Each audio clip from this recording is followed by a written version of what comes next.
video is a first impression review and I have the Maybelline Fit Me foundations. Now I've heard great things about these and I don't currently own any Maybelline base products, so this is absolutely a first. Now I have the colours 120 and 220 because I wasn't sure what they would be like, and as I'd just come back from holiday, I thought it might be a little bit warmer, but I think this is going to be a bit too warm. So I'm going to try the 120. Now I purchased these from Superdrug, but you can get them everywhere. You can even get them in Asda, so they're widely available. The downside immediately before even trying this is that the colour selection that's available is really bad. I mean, I don't know if there's more in bigger stores, but the Superdrug that I was in, there was only 3 colours, which is the 120, the 220, and I think it was 320, which is a bit warmer, but there's nothing for very cool, you know, very light colours to very dark tones. So I'm just going to hope that this is light enough for me. So this is the 120, and immediately the consistency, it's very kind of serum like. It's quite thin. The coverage seems like it's going to be nice. I'm just going to apply this with my fingers. So all I have on at the minute is moisturiser, and I've put a little bit of pencil through my brows, so I've got no concealer on or anything. Now when this goes on, it's looking like really luminous on the skin. Yeah, sometimes I wonder if the camera picks things like that up, but it has. I'm going to blend this in a little bit more because if I put too much on, it's going to look a little bit too dark for my skin. So I'm just going to blend it out, fade it out towards the hairline. It feels really nice on the skin. It's quite similar to the Bourjois Healthy Mix serum. Colour wise, I would say it's just a little bit too dark for me. If I use this lightly, it would probably be alright, but I've put quite a bit on here. Now, I'm not going to use any moisturiser or anything, any concealer, because I want to see what the coverage is like on things like dark circles. On freckles, you can still see them coming through a little bit.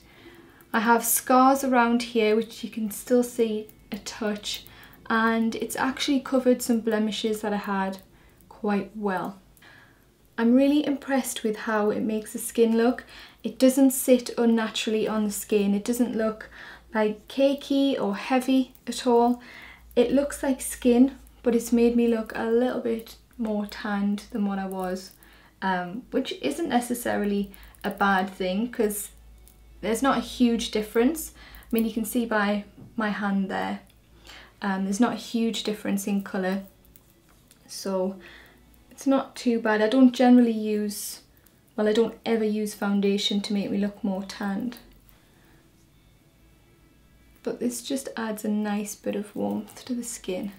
I'm also going to take this onto the brow bone as well, again just to make the texture all even and to see what it's like covering things like redness and blue tones on the eyes. So that's just being applied with my fingertips. There's no kind of pulling at the skin. There doesn't seem to be any drag marks or anything like that. It's just sunk in really nicely. But what I'm going to do is just take a sponge, a beauty blender. I'm just going to give it a spray and then just tap over the skin.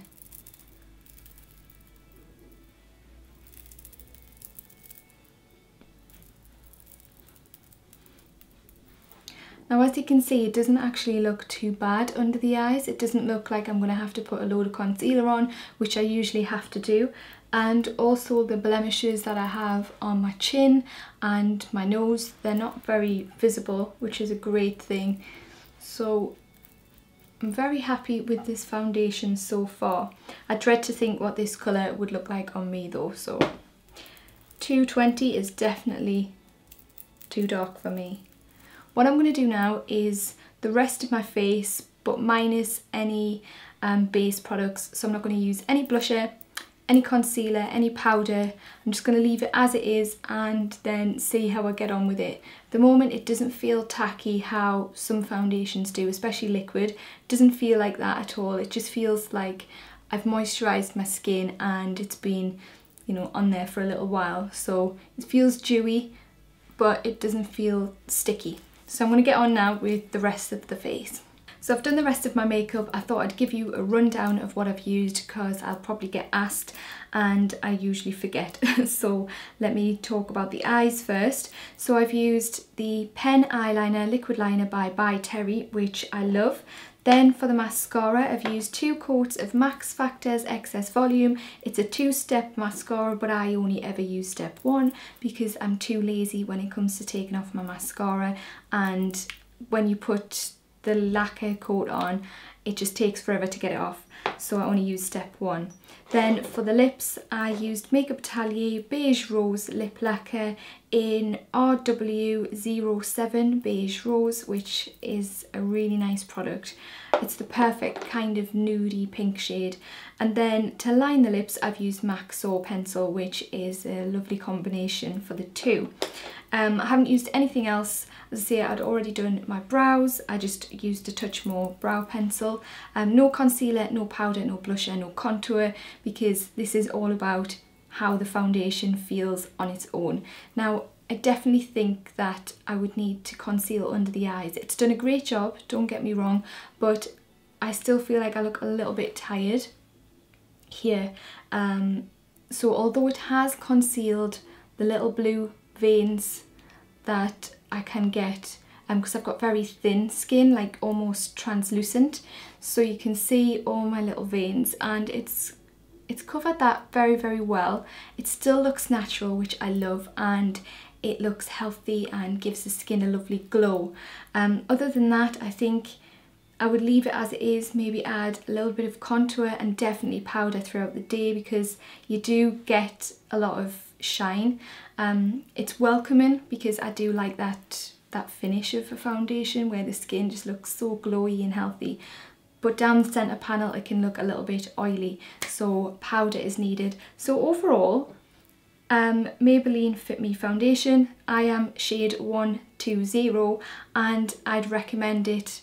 I'm definitely going to get some more of this because it was quite affordable as well. I got mine in an offer, so I can't remember what it was. I don't know if it was 3 for 2 or 2 for £10. I'm sorry, I can't remember, but I just know the foundation itself is, you know, very affordable. So that is the end of my video. I hope you found it useful. Leave me some comments below, and oh, before I go, right, I've changed my social media. So what was Beauty Source, it was all over the place. So Facebook was Beauty Source Makeup because I'd made a mistake and I had to put makeup on the end. Twitter was Beauty Source UK because some daft person took Beauty Source and then hasn't even bothered with the Twitter since. And then my Instagram was Beauty Source UK. So I've changed it all now to Carly Musleh. So if you do search Beauty Source in UK, nothing comes up. Don't worry, it's because I have changed it to Carly Musleh. So I'm going to go now. Thanks for watching, I'll see you soon. They're not conventional, these, what I have, but when is OCC being conventional anyway? So first up is Vein, which is a very dark navy colour. And I think because it's matte, it makes it look very modern and edgy. Then I have Pagan, which initially I thought was black, but as you can see, it's a very, very dark purple colour.